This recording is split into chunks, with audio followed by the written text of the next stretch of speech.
Welcome to Bay Focus. Thank you so much for tuning in today. Well, I'm very excited about today's show because this is an organization that you may have heard of. Some of you may not have, and if not, we're going to tell you about it. Youth for Christ. And literally that is what they're doing, is pointing youth to Christ as their personal Savior in so many unique and creative ways, and some at-risk youth. But we're here today to focus particularly on Suncoast area, Suncoast Youth for Christ.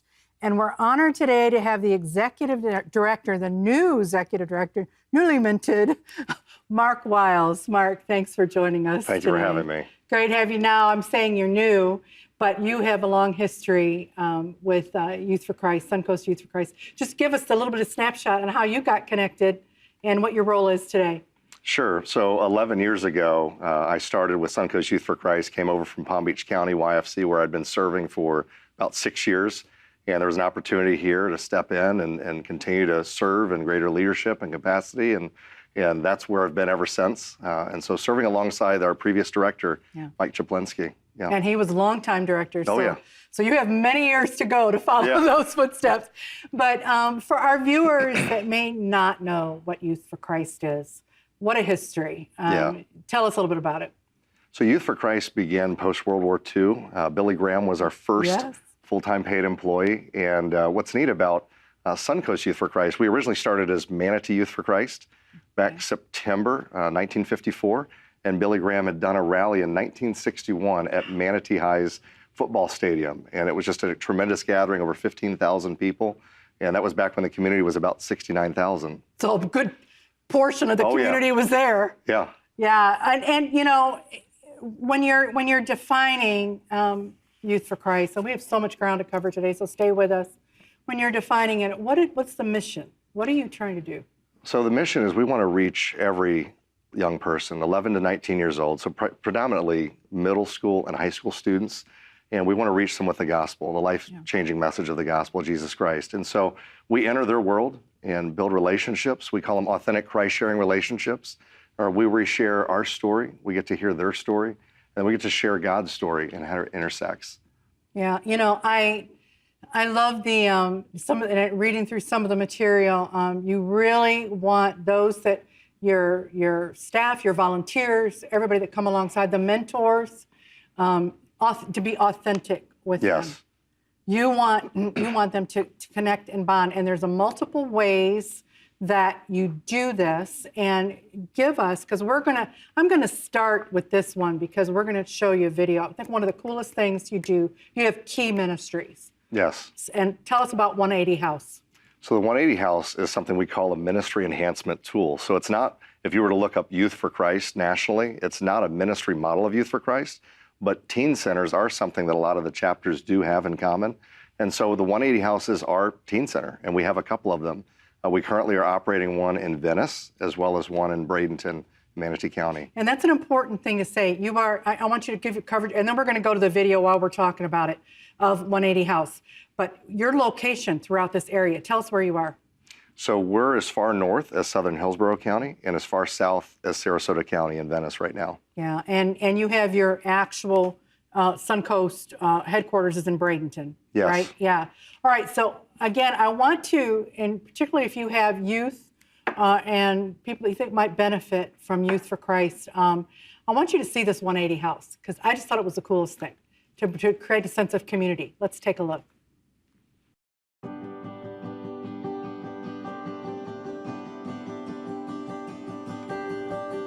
The 180 House is an after-school program for teenagers where we would love for them to know that they can be here, be you, and belong. Our goal is to build relationships with students where we can come and share our stories and get to know their stories, which ultimately include God's story, and to see them do a 180 in their life and build and trust and make a relationship with Jesus.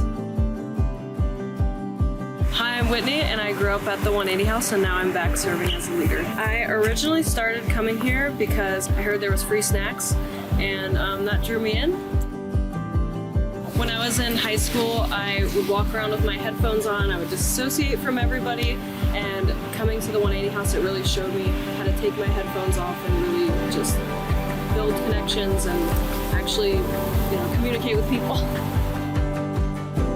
So I really think a lot of students don't have someone who they can talk to who's truly listening. And that's why I'm back here talking to them and loving on them, just because I know how much of an impact that made on me. My favorite part of the 180 house really helped me get through a bad time in 7th grade after Hurricane Ian. I was kind of straying away from God a little bit. They helped me regain that relationship back better than ever.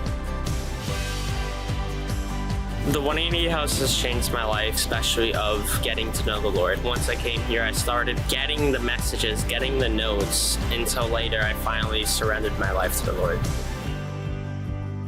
Your partnership can look many different ways, from bringing a meal to our youth Bible study, to volunteering, to joining our prayer team, or to sharing your financial resources.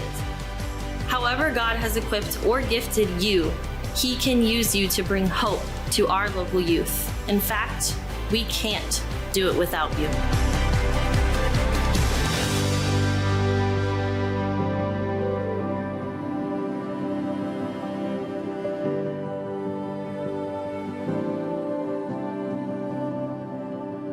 Well, I love that. I love the 180 house. And Mark, that is such a powerful tool to have a place for young people to gather to do that. But you also want to acknowledge the fact that there's teen parents. So tell us about the Parent Life program.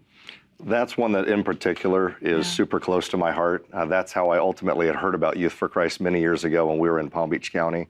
This is a ministry that reaches out to girls that are teenagers, some as young as 11 we've had in our ministry that have had children. And I'll never forget the 17-year-old that we had at our house one day, and my wife was leading a group, and the girl was 17, had 3 kids, and she says, "When are you guys going to have children?" And so this is a support system for them. We do rewards, for attendance and learning different things, skills. We bring in lactation consultants. We train them in life skills, parenting, childcare classes.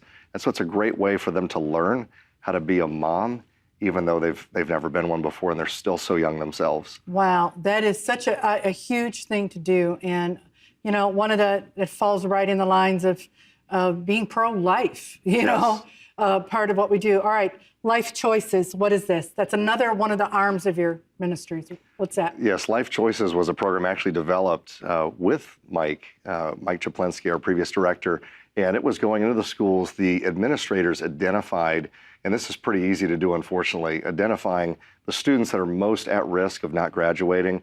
Either it's an academic issue, it's a discipline issue, and so they're struggling with that. And so how could we gather them together in a place and really teach them life skills and making better life choices?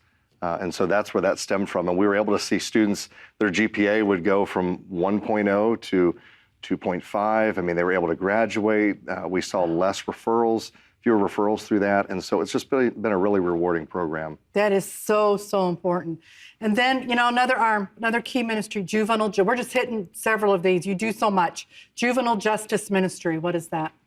Well, we have a regional detention center for the youth, actually in Manatee County. So we get young people from all over. We've seen them further north than we are. We've seen them from Sebring. And unfortunately, with the facilities here in Florida, there's not a lot of treatment centers and things like that, like special facilities they can go to. A lot of those have been shutting down over the years.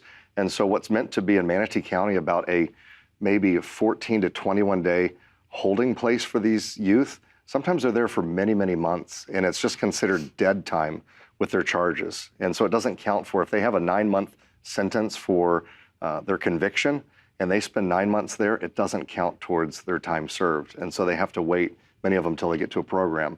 But we're blessed to be able to go in there, in the facility. So you go to them. We go to them, and we're in the facility. And for the past 2 years now, we've actually been able to run a juvenile detention center camp behind the barbed wire, inflatable bounce house, programming for the youth that are there. And we hear from many of them at the end of the week that they forgot how to have fun. They forgot how to be a kid. And the folks that are serving in those detention centers on staff have shared with us specifically, typically they'll have different codes for behavior, mental health, things like that daily. During the week that we're there doing that camp, they said they had no incidents, no coding that was done. And so it's just been a profound relationship we've had, and we actually have been in that facility in partnership with them for almost 30 years. That is so important. I mean, that to me, that is so touching. All right, then you also have Campus Life Ministry. What is that? Campus Streams Schools. Yeah, Campus Life, and that's exactly what it is. So Billy Graham, when you look back at the origin of Youth for Christ, you know, everybody's familiar with the rallies, you know, and the youth rallies. Well, 1965, Campus Life was born, and that was the intention behind it, to reach to the campuses themselves, and started with high school. And that's where they spent several decades before then expanding Campus Life Middle School and so on. But Campus Life is a ministry to the school itself. Our leaders, our staff that are around the country will serve the school in various ways. For instance, I've been a volunteer coach for football, wrestling. I sing, so serving with the chorus class, you know, over the years, and being able to get to know the students and develop that authentic relationship with them to be able to share Christ at some point. Yeah, well, you know, that all these different aspects of it's like you've covered every area. Got to take an army of volunteers as well, right? Yes. I mean, is there like a training you put people through, or they can volunteer, right? Absolutely. Time? Yeah, they can come out. We say they can come and visit a site, you know, coming with a staff member once or twice to see if it's for them. It's not for everybody.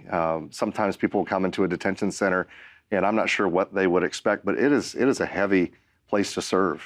You see things there that you would not be used to seeing, you know, and so we do have a place for anybody. That I always say, if you're available between the hours of 6 a.m. and midnight, we probably have a volunteer spot. We can put you in somewhere in there. Yes, yes. That is awesome. Don't you do some camps too? Yes, we do. What are those summer camps, or what are? We actually try to do them around the year. We'll do everything from partnering with the local church, which is really our goal, is we want to reach the lost students where they are, but then we want to reach them, see them come to Christ, disciple them into the local church where they can be part of body life. And so we partner with a lot of SBC churches that do D Now, which is Discipleship Now, and we'll take some students that are kind of further along in their journey to those. We do a self-run summer camp until, you know, recently, and we partner with some other ministries, other YFC chapters for that. And then we try to do retreats, short trips for the students. And one going back to Parent Life that's really neat, there's actually a Parent Life camp that's designed for these girls to be able to bring their babies, and we partner with Young Life on that here in Ocala. Okay, so you partner with other ministries to do that. I really think what you said about the churches too is extremely important. And when you do this with the churches, are you partnering with their youth ministries, or how does that work? You just contact, because we could have some pastors watching. Sure. So oftentimes it's the youth pastor, as you can think of a student who's maybe never been to a church before, because that's our demographic that we try to target, kids that are unchurched. They don't know anything about Jesus. It really makes that bridge to the church so incredibly easy when one of our volunteers is a youth pastor, because then all of a sudden, as this student has been kind of hearing more about Christ, about Christianity and faith, if they're wanting to venture into a church, well, they already know a youth pastor that's in the local area. So by design, it's great. But we also really enjoy touching base with family pastors, lead pastors of a church to find out, how can we partner with you? Yeah, I love that. I absolutely love that. So you're actually meet with them to brainstorm. What can we do? That's a really good side of it. Okay, we're going to take a break. And then when we come back, we're going to share a personal story of somebody whose life who was totally radically changed. You want to watch this when you come back and see where he ends up. But we'll talk about that in just a minute. Stay tuned with us. We'll be back with more of Bay Focus.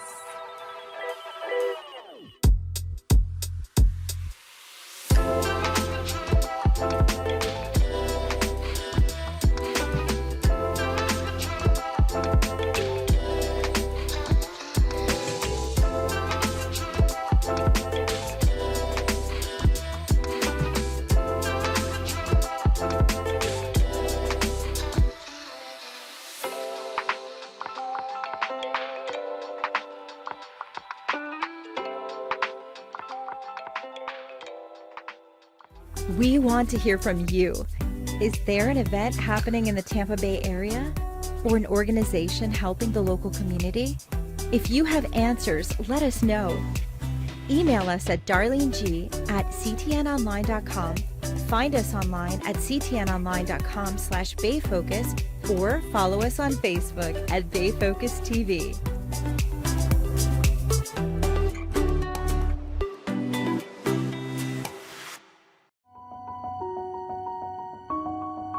For I know the plans I have for you, declares the Lord. Plans to prosper you and not to harm you.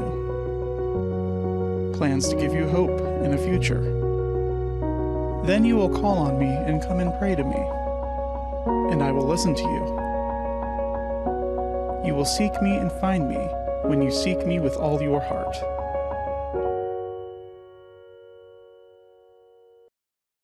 Well, if you've just joined us, we're featuring Youth for Christ, Suncoast Youth for Christ, in this whole program today on Bay Focus. And we want you to see and hear a testimonial from a young man whose life was totally and radically changed by Youth for Christ. And then we're going to come back and talk more with our guest, the executive director of Suncoast Youth for Christ. But let's take a look at Rodney's story. I was raised by my grandparents. My grandma and my grandpa raised me. I didn't really realize how it affected me because, I wasn't the only person. So I knew a lot of my friends didn't have moms and dad. At, age 6 or so, that's when, my dad was out more consistently and my mom was around more consistently. I didn't really notice until, when they started coming around that, oh, they're not around. That was, the start of my decline. I just felt like we were just starting to build this relationship. When I went from being a kid that was just the vibrant kid, the smart kid getting all the grades, into being this kid that I kind of shut down a little bit. So it just was a lot going on. I'm like, man, this life sucks really. We would always go to school early anyways to play basketball behind the courts at Johnson. It's one Thursday, I believe it was. Somebody was like, yo, this lady, she be giving out free donuts and free orange juice and cookies. From the first time I met Miss Barbara, she just kind of gave me that vibe that my great-grandma used to give me, that lovey vibe. It gave a little bit of light into that dark world, a little bit of love into that dark world. Oh, this lady, she really care about us. She really care about me. I still had a bunch of stuff that I was not letting out. So God, I knew that he was real, but he wasn't inexistent in my life. He just was real. I'm not gonna put no focus or emphasis on anything as far as building anything with God. It just was this is where he is. She knew what type of kid I was. She knew the potential I could have. And so to be at this camp and be free and see all these people who look like me, worship God, serve God in a hype way, a happy, man, I'm happy to be saved. I'm happy to be serving God. It just made me look at God in a different light. These people really love God. You know what I'm saying? And here I am over here. I'm like, man, why am I acting ashamed to build a relationship with him? And that was the first time that I actually, by myself, decided to give my life to the Lord. Yo, man, I used to come here as a kid. I'm like, yo, I was here before all of this stuff was here. We didn't have no hoop in the back. We just had the lake in this building, that's it. So then he started telling me about the 180 house and what the program consists of. You don't even gotta say no more. I'm like, yo, count me in. I don't even know what it's coming with, but, cause I'm like, if it's anything what it was when I was coming up, I wanna be a part of it. It showed me how to love. It showed me what real love meant. So even when I was at my worst, and even when I was being the worst kid, when I didn't want to come around, when I didn't want to listen, they didn't let up on the amount of love that they showed and they gave towards me. So it definitely changed my life. Just knowing the impact that these little small things had in my life coming up, I know it could impact and change the lives of any one of these kids that come here weekly.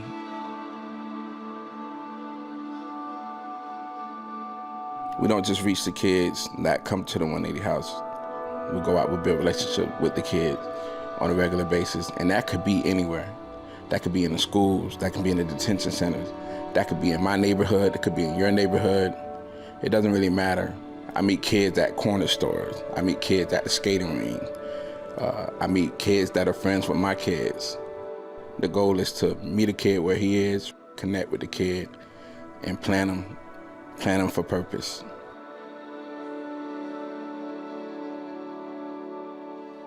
Well, I know you were just as inspired as I was by Rodney's story. What I just loved, Mark, with him was the full circle. Yeah. He went from being this troubled, difficult, struggling kid to being a staff member. Yes.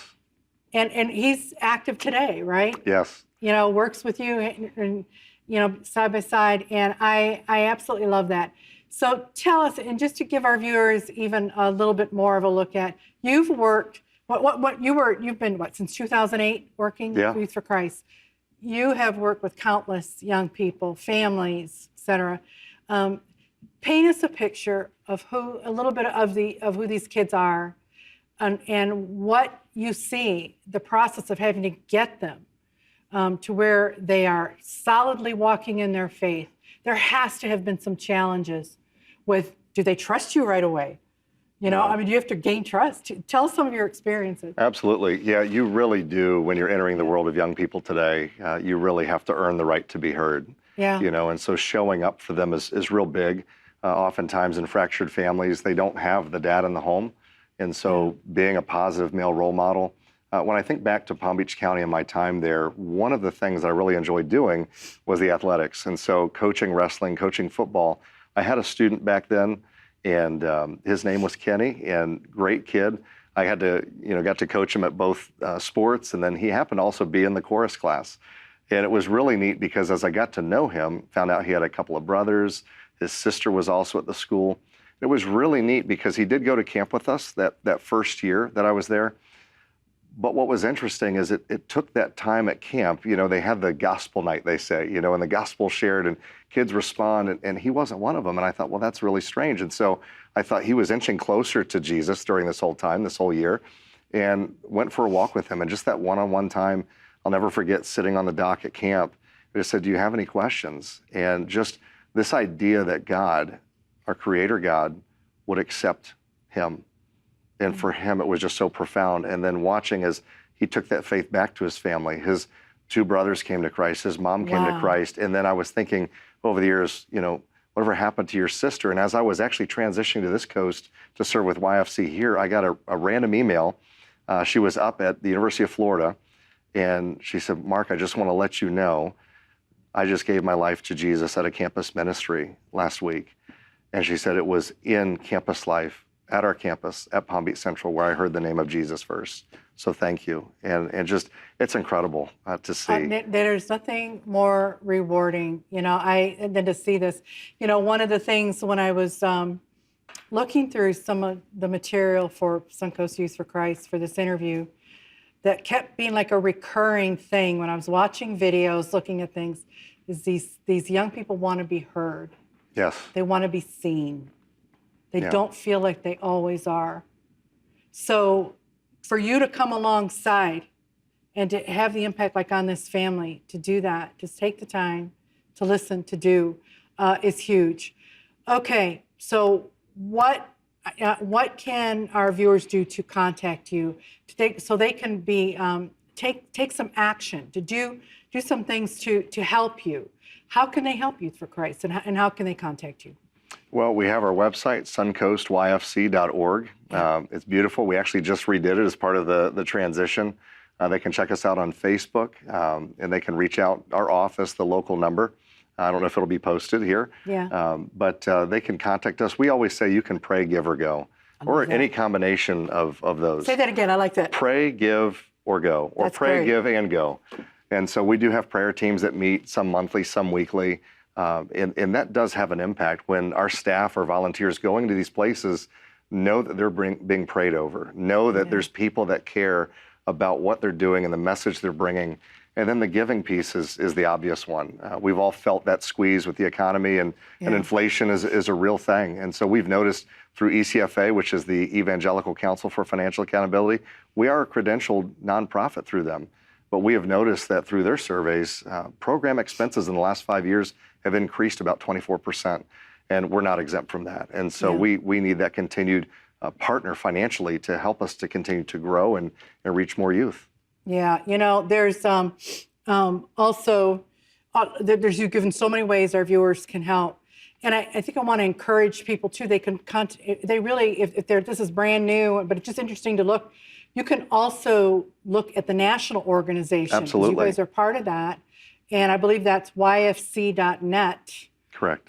They can go and do that because there's such a history. And is this an international as well now? Or yes. not, or predominantly U.S.? And so YFC International, a lot of folks think of Youth for Christ as it was the U.S. and sure, it started there, but it really is an international organization. And so YFC USA is actually just one of many countries nestled underneath YFCI. Oh, I just love that. And for those of you longtime Bay Focus watchers, we did about a year ago, we highlighted YFC Military. That's another division of what they do. We showed you what happens with some of the groups at MacDill, and you guys are connected with some of that as well. Mark, I want to thank you so much for coming on the program today to share your passion and what you do with Suncoast Youth for Christ. And I want to congratulate you on God expanding your territory. Thank you. There's a scripture in there somewhere, I think it's in Isaiah. Yes. But how you are now as executive director, and God's going to richly bless you, I know, and the vision and plans you have for the future. Thank you so much for sharing. And I want to thank you for tuning in today to Bay Focus. It's not all the time that we feature one organization on the show. We try to give you a lot of information on the show, but there was so much to share today, and we wanted to share those inspirational videos with you as well, because we want you to connect and support Suncoast Youth for Christ and Youth for Christ in general. What they're doing to reach the next generation is so, so important. And you can get connected with them. And if you have young people, if you're a pastor, to get connected, this is a great organization, good ground. And then I would like to hear from you. If there's a ministry and an organization you think we need to feature on Bay Focus, contact me. You can see on the screen how to do this. Have a very blessed week. We will see you next week. God bless you.